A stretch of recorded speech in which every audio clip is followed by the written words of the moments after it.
This is iFIBER 1 News. Here are today's top stories. The tourist town of Leavenworth, Washington is a bustling place, but for a few moments on Sunday, a stillness fell along Highway 2 as a local soldier came home. The Association of Washington Business and Governor Jay Inslee celebrated the holiday season under the state capitol dome. The Moses Lake boys basketball team had a tall order when it hosted the undefeated University Titans. On Friday night, the Eastmont Lady Cats laced up their sneakers and got their squeak on for only the second time overall this young season. From the iFIBER 1 newsroom, this is iFIBER 1 News. And it starts now. The tourist town of Leavenworth, Washington is a bustling place, but for a few moments on Sunday, a stillness fell along Highway 2 as a local soldier came home. Army Ranger Sergeant Leandro Jasso died November 24th while fighting in Afghanistan, just 6 years after he graduated from Leavenworth's Cascade High School. As his body was brought to his old school for a public memorial service, members of local fire districts erected an American flag over Chumstick Highway so that his funeral procession could pass beneath. Leavenworth Fire District Chaplain Ben Torkelson said it was the least they could do. The sacrifice that he did for us to have our freedom, it's the ultimate sacrifice, and so it affects so many people and his family, and we're just trying to do is what we can to show support and honor and support them. Jasso was on his third deployment to Afghanistan, assigned to 2nd Battalion, 75th Ranger Regiment. He was a student athlete, Eagle Scout, and a 2012 graduate of Cascade, who announced his enlistment in the Army that year. His memorial service was closed to the press. Jasso is believed to have been killed by friendly fire from Allied Afghan troops during an operation in southwestern Nimroz province. He was the 10th U.S. service member to die in the Afghanistan conflict this year. About 2,400 American personnel have been killed since the Afghan war started in 2001. Jefferson Robbins, iFIBER 1 News. This segment is brought to you by... Change doesn't have to be complicated. With a low-profile microwave hood combination that's ready to install right out of the box. It fits in the same space as your under-cabinet hood, so you can get your microwave off the countertop and make space for the routines worth keeping. The low-profile microwave hood combination from the #1 selling appliance brand in the USA. Whirlpool Appliances, now available at more furniture in Ephrata. 8, 7, 6, 5, 4, 3, 2,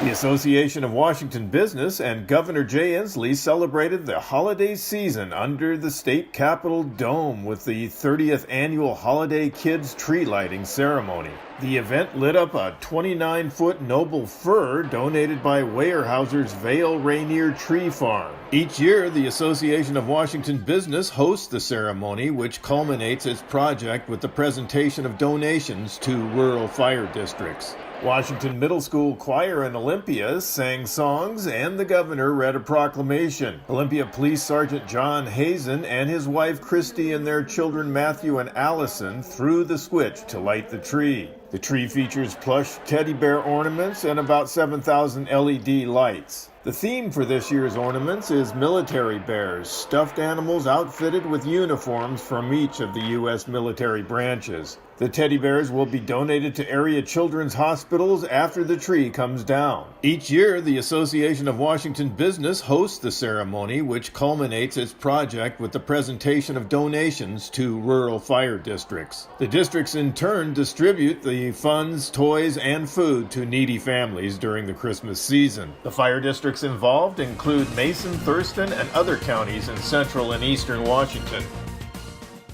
This segment is brought to you by...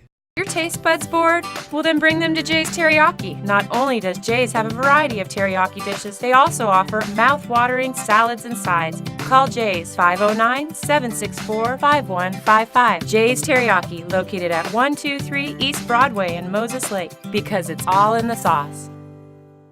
The Moses Lake boys basketball team had a tall order when it hosted the undefeated University Titans. The Titans looked like a potent contender through its first 3 games, and the Moses Lake Chiefs were aiming to knock them off their pedestal. The game was fairly even early on, but the third quarter things got really out of hands for the Chiefs. The Titans looked poised to cruise on to a big win, but the fourth quarter, the Chiefs came storming back. Moses Lake started hitting three-point shots and playing tough defense to eliminate a 13-point deficit to only 2 points. With 4.5 seconds left on the clock, Logan Phillips drained both of his free throw shots to put his team up by 4 and secure the win. Titans won 68-64, narrowly avoiding Moses Lake's comeback bid. The Chiefs will look to bounce back when they play Davis this Saturday evening. Tip-off is at 7:30 p.m., and the game marks the beginning of conference play for the Chiefs. I'm Adam Chikoski for iFIBER 1 Sports. On Friday night, the Eastmont Lady Cats laced up their sneakers and got their squeak on for only the second time overall this young season, and for the first time at home as they matched up with the visiting Meade Panthers of Spokane. The game tipped off to some rather sloppy play and cold shooting by both squads in the early going, with Eastmont's first basket from the field taking nearly 2.5 minutes to finally materialize. After each team settled into more of a rhythm, however, the remaining 5 minutes of quarter number 1 were quite competitive and featured some stellar play from several Lady Cats, like senior guard Caitlin Cox and junior forward Britt Vaughn, who helped Eastmont keep pace with Meade once they found a warmer touch from the floor as well. The Panthers led by 1 after the first 8 minutes of play, and the Lady Cats continued tightly jockeying with Meade into the early stages of the second quarter as well. But just after 10 minutes had elapsed in the contest, things began to rapidly unravel for Eastmont, who got themselves into a heap of trouble with fouls and turnovers, as well as several shot clock violations. The biggest undoing of what had otherwise been a decent night on the hardwoods for the Lady Cats, though, was the Panthers' full-court press, which continually pestered and frustrated Eastmont and put the ball back in Meade's hands time and time again for points.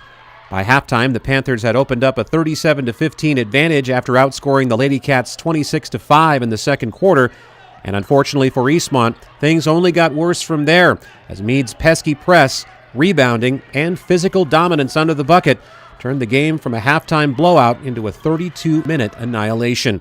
The Panthers dropped 24 points on the second-half scoreboard to Eastmont's 9 and coasted to an easy 61-24 win.